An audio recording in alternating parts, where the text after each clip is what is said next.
done miracles on me.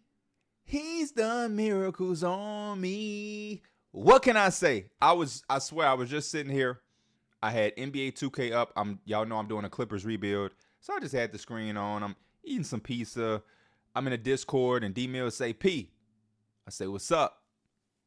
He say, don't check your phone. I say, what's up? He's stalling, like, don't check your phone. Hold up, I just want to see. And he was taking so long, I just had to open my phone, and it said Karl-Anthony Towns is being traded to the New York Knicks. Now, I want y'all to understand something. The New York Knicks, for majority of my fandom, right, has been a team that people have laughed at. They kicked us when we were down for so many years. We were the butt of a joke. Even when we were not worth talking about, people still found ways to talk about us. Now, the tables have turned. Boy, have the tables turned. I mean, from last year, having a monstrous successful season, being the second seed. I know we came up short due to the injuries. No excuses. Injuries are a part of the game for sure. We signed Jalen Brunson. We made him our starting point guard and was confident in it. But a lot of people questioned that contract, and it looked like a bargain after everything cleared and the dust settled. Then Jalen Brunson is now a household name, an all-star, a guy that's top 3 point guard in past year's rankings, right? We went out and we got OG Anunoby. That was a big splash, right? Then we doubled down. We bring in the Villanova boys, Josh Hart, DiVincenzo. They were big in the playoffs, phenomenal. Isaiah Hartenstein, before he became this main attraction of free agency, we had him. Yep, we had him. We had him and propelled him up. Shout out to iHeart. Can't wait to see you in OKC. Then we go into the offseason, and we do the unthinkable. See, for us fans, the main thing was to re-sign OG Anunoby. And oh boy, did we sign him. And a lot of people was like, man, that's an awful lot of money, man. Look at the Knicks. That's an awful lot of money. But then you know what we did after we did that? We went out and we got Mikal Bridges. But listen, not only did we go get Mikal Bridges, we got him from across the street. A team that would never in a million years want to do business with us, let alone make us even more better than what we were. We went and got him. And now today, we're having teams have media day. Teams are going to have media day on Monday. It's September 27th, right? It's late in the offseason.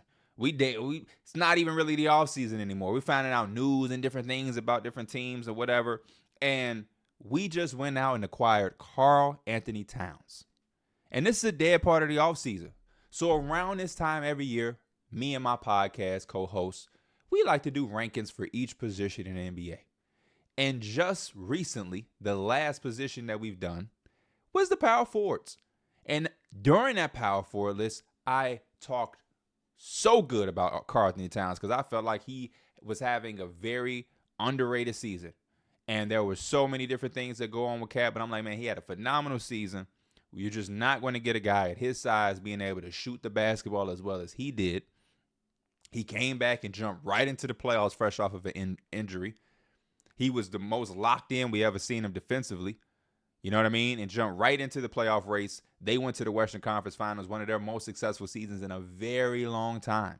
And to now see us get him for Julius Randle and Dante DiVincenzo, oh my gosh. So we're going into next year with a starting lineup of Jalen Brunson, Mikal Bridges, OG Anunoby, Karl-Anthony Towns, and Mitchell Robinson. Mitchell Robinson may not be healthy to start the season, so Karl-Anthony Towns is going to play the 5, and we'll start somebody, Josh Hart or something at the 4.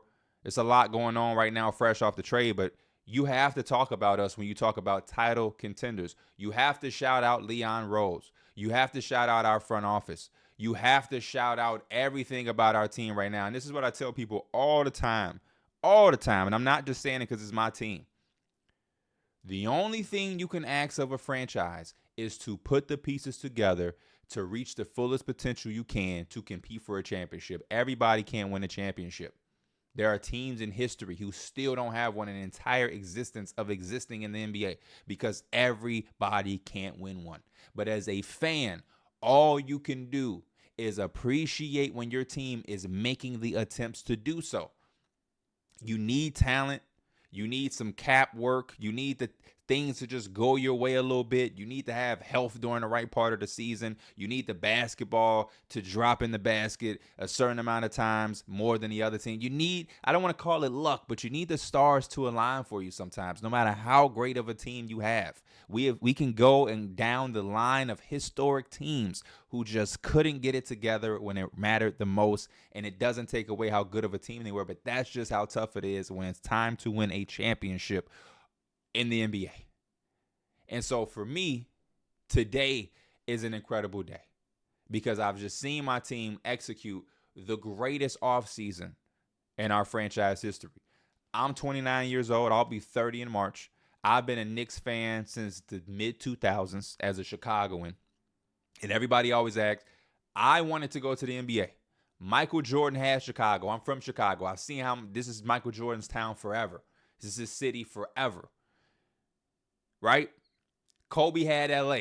That's who I grew up on. He had it on lock. So the next big thing for me was Madison Square Garden as a kid. And that's how I became a fan of them. 2003, 2004. Yeah, I'm going to go to the NBA, create myself, put myself on college basketball hoops, transport the files, and put myself on the Knicks, take the Knicks to the championship. I am the Kobe and Jordan of New York in Madison Square Garden, which was the coolest thing for me as a kid to watch on TV when I had NBA games on.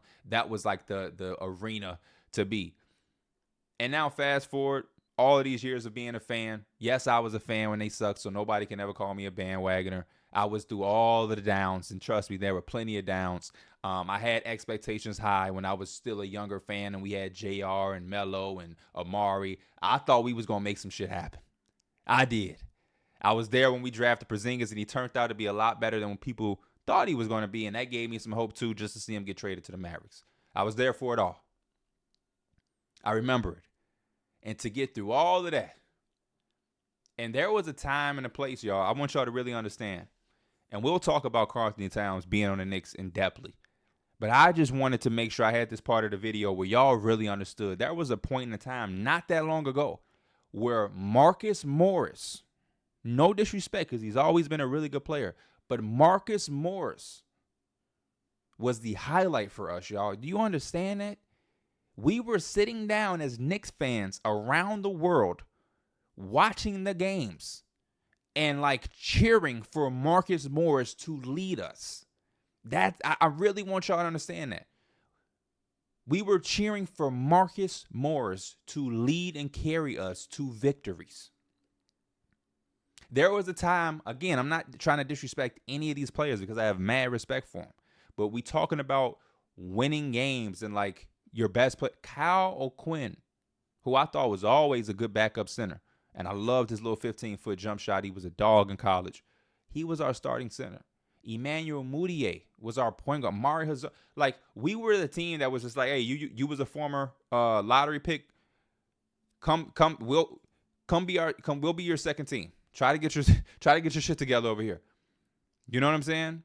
Should I name the coaches? Should I name the Jeff Hornaceks, the David Fizdales, hell, the Derek Fishers, Kurt Rambis, Mike Woodson? Like, what we doing? I need y'all to really understand it. Now, as far as Karl-Anthony Towns coming to our team, what I love about it is, again, I don't know if details are going to continue to come out because the only thing a lot of us are seeing right now is that it's Dante DiVincenzo, Julius Randle for Karl-Anthony Towns. And I'm refreshing the timeline, trying to get more and more details. And pretty much that's just what I'm seeing in a first-round pick via Detroit. Cool. So nothing crazy. It ain't like we threw a bunch of picks or anything like that. So to start up about what we losing, let's start with there. It is tough to obviously see Dante DiVincenzo go. You never want to see a player leave your team after having the type of moments he had and being part of one of the best Knicks teams we've seen in a very long time. And he had moments. The game winning 3 essentially in Madison Square Garden against Philadelphia. That was a huge, huge, huge shot. That was a huge shot. All of the shots he made, he had some big performances too. When we really didn't have any legs left against the Pacers, he was balling out. And to see him, Brunson, and Hart have the Villanova boys and all of that, that gave the city and the team some aura. It gave us a vibe. It gave us something to cling on to that made us different, and it catapulted us to success. When we lost Julius Randle, when we lost OG Anunoby in the playoffs, when we lost Mitchell Robinson, we were carried on the backs of Josh Hart and Dante DiVincenzo pulling out their hard hats and doing all of the dirty work that they could. Dante DiVincenzo was flying all around the court trying to make as many defensive plays as he could. He was knocking down three-point shots, taking tough shots. There was a lot going on. Ignore that. This video is a lot going on. But you have to appreciate that, and it's hard to see that go. Same thing with Julius Randle. I have so much love and respect for Julius Randle as a Knicks fan, simply because when Julius Randle came to the Knicks, it was kind of like Jalen Brunson to a lesser degree. We had nothing to really cling on to. We were going through a tough time, and we just needed something. And that first year was tough, but then he embraced having Tom Thibodeau as a coach. He wanted to be coached hard. He came in hungry. He bounced back. Most improved player, had an epic season. We went to the playoffs. You know what I mean? Yeah, he didn't have the greatest playoffs, but just to get there for the first time in a long time was really dope. On the back of him was nice, and we needed that. We needed that. And him playing that way and having that success sets up us getting a Jalen Brunson. You know what I mean? We had something that you could work with. We had something that was a foundation that was building for teams, for guys around the league to be like, okay, I see what they're doing. You know, he was the starting point. You know what I mean? We drafted R.J. Barrett. Not nothing but love for R.J. Barrett, but R.J. Barrett wasn't the hit because in that draft there was also Zion Williamson. There was Ja Morant. And R.J. started off slow, and even Darius Garland at one point was like, oh, damn, we missed out on that too. And Julius, we needed Julius. We needed him. We needed him. And I always felt bad because he missed the playoffs and we had so much success, and all of the chatter was like, do they even need him? What they going to do with him? And that's always been the thing around him, because as good as he is, there's moments. The body language, the huffing, the puffing, the decision-making, some of the tough shots. But hey, with those moments came some high moments, the game winners, you know, carrying us, 15 rebound games and different things like that. And I'll never forget what he did for the team. Now, for what we acquire. One of the greatest shooting big men we've ever seen. A guy who's been through a lot. But I think what I love about Karl-Anthony Towns is he showed us how willing he is to buy in and adjust and accept whatever he needs to win. We've seen that because Minnesota was his. The Timberwolves was his team for a very long time. Right, it was him, Wiggins, Levine, everything with Cat. Right, they went out and they got Anthony Edwards, and most guys get rubbed the wrong way from Anthony Edwards type personality. It's a big personality. He walks in and steals the attention out of the room, and not only does that happen, but the franchise shifted to more so building around him, and it was very fast and very quick. And you never seen Karl-Anthony Towns show anything against that or ever have a problem with that. And to me, that speaks volumes of the type of player and person that he is, because I'm telling you, we've seen it so many times, y'all, especially when you're as young as these guys are, where it's like, oh man, I want my own team. Well, y'all prioritizing him now? I thought this was my, and then, you know, then the trade request comes and all of that. Never happened with Cat. Never happened. He rolled for Minnesota, gave him everything. And I was happy to see them go as far as they did. He definitely had ups and downs, but even bringing in Rudy, and now he's a power forward, he adjusted. You know what I mean? All the things he's been through off the court in his life, he's rolled with the punches, and that dude is, we joke around with Cat because he has his mom. We really did. You know, he really did. All of the, you know, he has the memes and it's funny, but Cat is a survivor, man. Cat is tough as nails. When you look at just all of the things he's overcome in his career, on the court and off the court, and to be able to bring him on this team, I think just catapults us to a whole new level. I think you really do have to talk about us as one of the most dangerous teams in the NBA now, and we by far ran off with the best offseason out of any team in the NBA. When you have Jalen Brunson being the point guard that he is, and the catalyst and the engine that he is, and we saw that, right? And now what they did in this offseason was they put defense around him. But then they also put certain players that the play style fits so much better. And that was the biggest thing for Knicks fans and the Knicks themselves with Julius Randle. It's nothing against Julius Randle or that anybody dislikes Julius Randle, but it was always about what the fit was going to look like now that we have this engine in Jalen Brunson.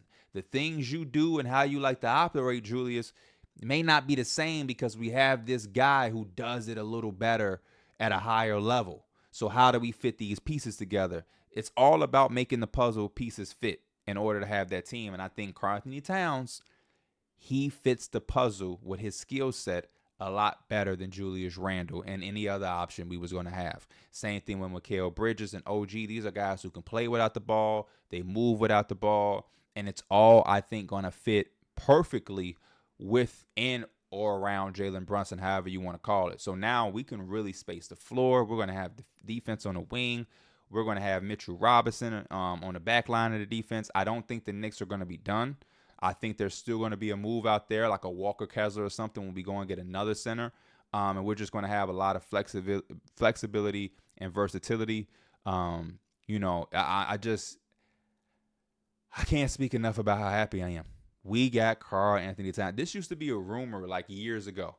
It used to be a rumor because of the agency, Leon Rose, I almost say Jalen Rose, Leon Rose, and we were always linked to Devin Booker, Karl-Anthony Towns, and it was always like a pipe dream, right? And this was years ago before Jalen Brunson was at this level or before you would think that Mikal Bridges and OG Anunoby would be a wing tandem on your team. And to now have Karl-Anthony Towns, I am ready for the season to start. I'm ready for the season to start. I'm ready for media day.